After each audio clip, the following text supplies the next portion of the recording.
तो आज बड़े दिन बाद मुझे मिला वनीला केक बनाने का ऑर्डर। तो यहाँ पर मैंने एकदम डिफरेंट केक बनाया है। ये 1 पाउंड का होने वाला है। तो दोस्तों आइए देखते हैं हम इसे कैसे बनाते हैं। तो सबसे पहले यहाँ पर मैंने 1 पाउंड का वनीला स्पंज पहले से ही बेक करके रख लिया था। इसकी वीडियो आपको हमारे यूट्यूब चैनल पर मिल जाएगी, डिस्क्रिप्शन में मैं लिंक आपको शेयर कर दूंगी।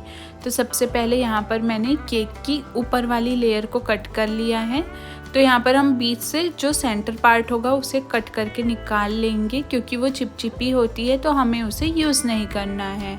अब हम इसे एक एक करके 3 लेयर में डिवाइड कर लेंगे, क्योंकि जो हमारे केक की लेयर होती है उसी हिसाब से हमें इसे डिवाइड करना है। आप चाहो तो इसे 2 लेयर में भी डिवाइड कर सकते हो, लेकिन जनरली लोग इसे 3 पार्ट में डिवाइड करते हैं।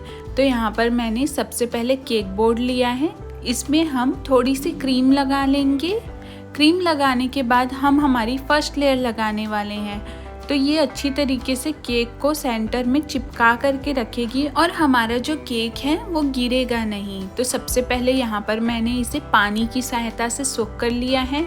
उसके बाद यहाँ पर हम व्हिपिंग क्रीम लगाएंगे। व्हिपिंग क्रीम की वीडियो आपको हमारे यूट्यूब चैनल पर मिल जाएगी। सारी चीज़ों की लिंक मैंने डिस्क्रिप्शन में डाल दी है, वहाँ से जा करके आप इसे देख सकते हैं।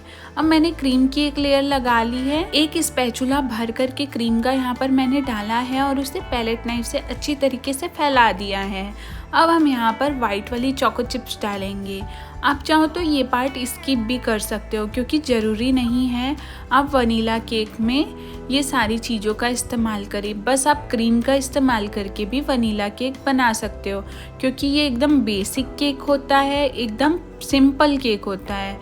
इसमें किसी भी चीज़ का ज़्यादा इस्तेमाल नहीं किया जाता, खाली ये बेस और क्रीम से भी बनाया जा सकता है। लेकिन वाइट चॉकलेट की जो चोको चिप्स होती है वो बहुत ज़्यादा टेस्टी लगती है। तो यहाँ पर मैं कस्टमर को डाल के ज़रूर देती हूँ, जिससे कि एक अच्छा सा क्रंच निकल करके आ जाए केक में। तो फ्रेंड्स ये आपके ऊपर डिपेंड करता है कि आप चोको चिप्स डालना चाहते हो या नहीं। अब मैंने इसी तरीके से हमारी सेकंड लेयर लगा करके हमारी जो आखिरी लेयर है इसको रख लिया है। अब हम नीचे के साइड पे अच्छी तरीके से क्रीम लगा करके इसे कवर कर देंगे और ऊपर के साइड पे यहाँ पर हम इसे वापस से सोक कर लेंगे। अब दोस्तों यहाँ पर मैंने थोड़ी थोड़ी क्रीम लगा करके इसकी अच्छी तरीके से क्रम कोटिंग कर ली है। साथ ही मैंने पाइपिंग बैग में ढेर सारी क्रीम को भर लिया है और इसे छोटा सा कट कर लिया है। अब हम केक को अच्छी तरीके से क्रीम से कोट कर देंगे। तो नीचे से हम पाइपिंग बैग को चलाते जाएंगे ऊपर की ओर और अच्छी तरीके से क्रीम को हम लगा लेंगे केक के ऊपर। तो नीचे के साइड पे यहाँ पर मैंने क्रीम लगा ली है। इसी तरीके से हम ऊपर के साइड पे भी क्रीम को लगा लेंगे। तो यहाँ पर आपको ध्यान देना है, आपकी पैलेट नाइफ जो है एकदम क्लीन और साफ होनी चाहिए जब आप फाइनल कोटिंग कर रहे हो।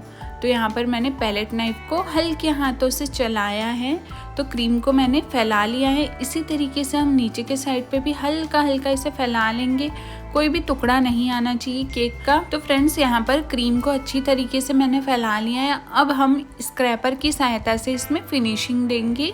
तो नीचे के साइड पे हम स्क्रैपर चलाएंगे तो ऊपर के साइड पे क्रीम निकल करके आएगी, उसे हम पैलेट नाइफ से निकाल लेंगे इस तरीके से। साथ ही यहाँ पर मैंने ब्रश की सहायता से ऊपर के साइड पे डिज़ाइन बना लिया है और उसी पाइपिंग बैग से मैंने नीचे के साइड पे बिना नोजल के यहाँ पर बाउंड्री बनाई है।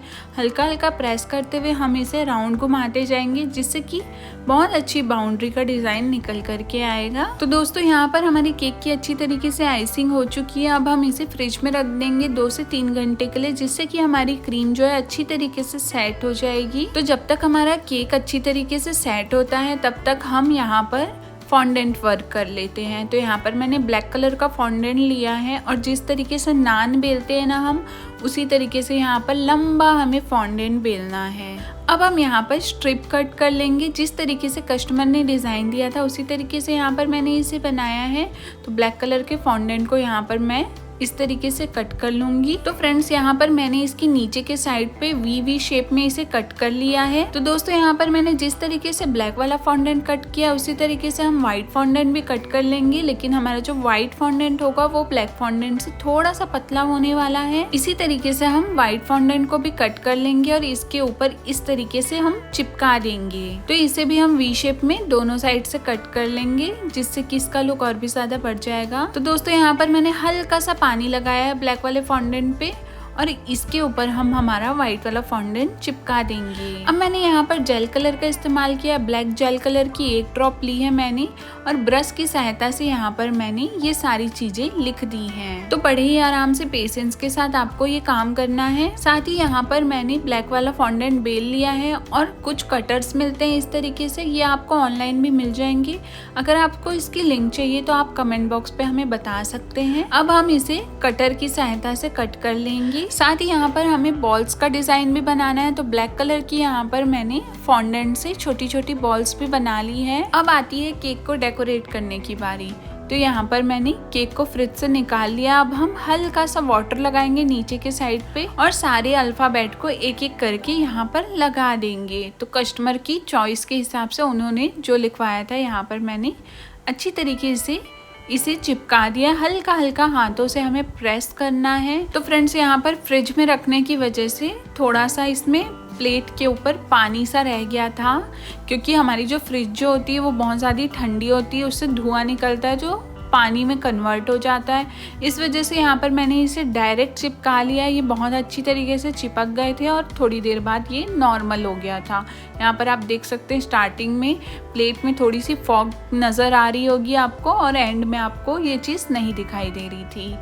तो यहाँ पर मैंने इसे ऐसे ही चिपका लिया। अगर आपका फॉन्डेंट नहीं चिपक रहा हो तो हल्का हल्का पानी आप लगा सकते हैं, ये बहुत अच्छी तरीके से ग्लू का काम करेगा। अब हम यहाँ पर सेंटर में स्ट्रिप लगा लेंगे और साथ ही छोटे छोटे फॉन्डेंट्स के जो बॉल मैंने बनाए थे वो भी यहाँ पर लगाते जाएंगे एक एक करके और इसे डेकोरेट कर देंगे। साथ ही यहाँ पर मैंने ट्रक का स्टिकर लगाया है। कस्टमर के अकॉर्डिंग यहाँ पर मैंने डिज़ाइन दिया है। इस तरीके का स्टिकर आप किसी भी प्रिंट आउट शॉप से निकलवा सकते हैं। तो यहाँ पर दोस्तों हमारा केक फाइनली बन करके रेडी है। मैंने इसमें कोई भी स्प्रिंकल का इस्तेमाल नहीं किया है, क्योंकि स्प्रिंकल का जो लुक है वो हमारा फॉन्डेंट ही कवर कर ले रहा है, इस वजह से। तो दोस्तों आपको हमारी इस वीडियो से कुछ भी सीखने को मिला हो तो हमें फॉलो और सब्सक्राइब जरूर करें और बेल आइकन भी जरूर दबाएं।